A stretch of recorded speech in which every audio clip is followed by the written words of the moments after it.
Good morning, Arizona. It is a Monday morning. This is your Arizona Family on the Go podcast. So today is another first alert weather day as this heat wave continues. Phoenix firefighters urging people to be safe with this scorching hot weather. You have to be. They're warning you to stay out of the heat if you can. But if you work outside, experts say it is crucial you take breaks at least every 45 minutes, get to a cool place, and hydrate. And if you plan on hitting the hiking trails, they say the best time to do so is before 9 a.m. and after 7 p.m. There are other trails that are open, like you said, North Mountain, where we had the rescue yesterday. If you are going to hike in the early parts of the day or in the later parts of the day. And fire officials say it's also important to check on elderly friends and family. They are some of our most vulnerable and just don't adjust well to the heat. So here's Ian with a look at today's first alert forecast. Ian. Scott, it is going to stay hot. Unfortunately, this heat wave will last at least another 5 days. And by the time it's all said and done, we're looking at about a month of 110 degrees or higher, 110-degree days or higher in a row. So almost 30 days of 110 or higher, which is unbelievable. We'll probably break a record tomorrow. So for today, temperatures are going to be in that 116 range. Tuesday, 118. Wednesday, 115. Thursday, 115. Friday, 114. Finally, by the weekend, we'll introduce storm chances and get closer to something that's reasonable, but just hang in there. This can take a toll on your body. It's not just the 118 days. It is this slog of just 110 plus again and again and again that can really beat you down. Lots of breaks, hydration, go see 6 movies or something to try to stay cool. Good idea. Ian, thank you. We're also hearing from local leaders on this brutal heat wave. Mesa's mayor appeared on CBS Face the Nation on CBS 5 yesterday morning. Mayor John Giles says he's surprised not to see any monsoon storms yet. Giles says they're addressing heat mitigation through cooling stations. He also wants to focus on border crossings with this heat for those migrating to the U.S. Well, the heat absolutely is an issue for people who are attempting to cross the border, particularly those that are migrating from Central America. So that is something we're very concerned about. And the Border Patrol and humanitarian groups along the border are constantly, every day, rescuing people that are in life-threatening situations. And there's still time to sign up for SRP's Shade Tree Workshop later this month. It's all to create more shade and help families save money. People who participate in the workshop can get up to 2 trees for free. You have to be an SRP residential customer to participate, and it has to be your first time. SRP says you must also have the right to plant a tree on your property. So that means renters need permission from their landlord. Trees get planted in the south, east, or west sides of the home, 15 to 20 feet away from exterior walls and windows. SRP says the natural shade can significantly lower cooling costs. There's so much to learn in this workshop. It's how to plant that tree safely. You got to call 411 before you dig. How to care for your tree so it can grow big and tall and glorious like these trees and really add to that energy savings in your home. Cooling centers have also been packed with this hot weather. The Salvation Army has 11 of them across the valley. They're open 10 to 6 weekdays and 11 to 5 on weekends. They have water, food, even have movies turned on. The cooling center has showers just in case people need to clean up.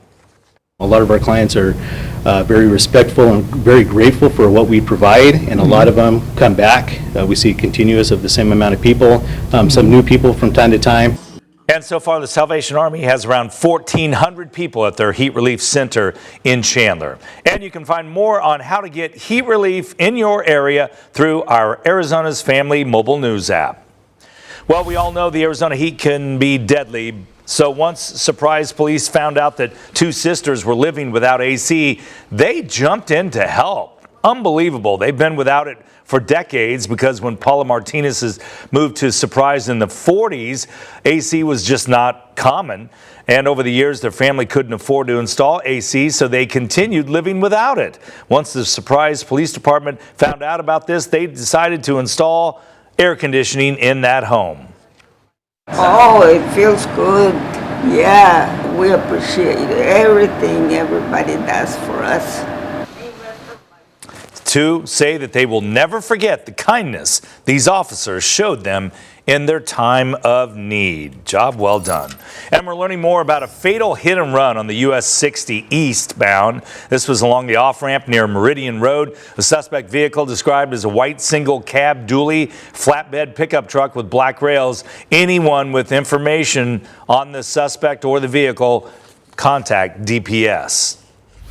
After 1 week of testimony in the high-profile Alyssa Turney murder trial, there's now a chance the defendant himself may take the stand today. Alyssa's stepfather, Michael Turney, on trial for second-degree murder, accused of being the last person who saw Alyssa alive 22 years ago. Prosecutors say there are hundreds of tapes and recordings he took of Alyssa and say he tried to control her life. But the defense is pushing back, saying there is no evidence of a crime scene and no proof that Alyssa is dead.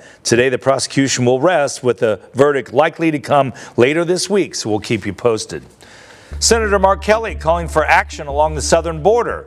On Face the Nation yesterday morning, he said while border crossings are down, more still needs to be done. He says there needs to be more comprehensive immigration reform, and lawmakers and the Biden administration need to work together on securing the border. I don't agree with some of my Democratic colleagues on this. I mean, this is very challenging for border states. And if you're a small town on the southern border in Arizona or, Texas or California, this has been a real struggle, and we've got to do more. And he says Border Patrol agents are also directing more resources to try to solve the fentanyl crisis.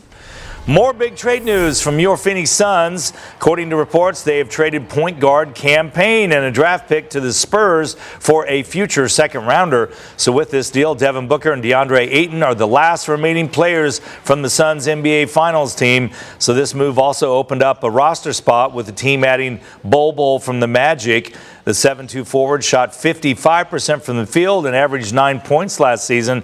And we spoke with Suns owner Matt Ishbia about how this new roster looks on paper.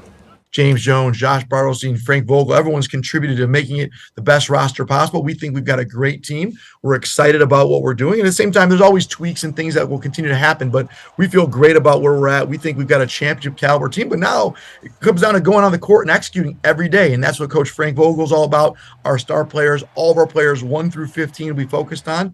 And we're excited from the leadership of the organization, but everyone's putting in the work all the way through the team, and we're excited to showcase that on your television station across the whole state. Meanwhile, former Cardinals star wide receiver DeAndre Hopkins has a new team. According to NFL insider Ian Rappaport, D-Hop has signed a 2-year deal with the Tennessee Titans worth $26 million, could go up to $36 million. Hopkins will join Ryan Tannehill and one of the top running backs in the league, Derrick Henry. And the Arizona Rattlers dominating once again. Saturday night, they won their 8th straight game to clinch home field advantage throughout the playoffs, earning the 1 seed in the West. But this one was special. Rattlers head coach Kevin Guy earned his 250th career victory. Under Guy, the Rattlers have appeared in 8 championship games over the last 10 years. That is just excellent. All right, that's going to do it for this Monday. Try to stay cool out there and have a great day.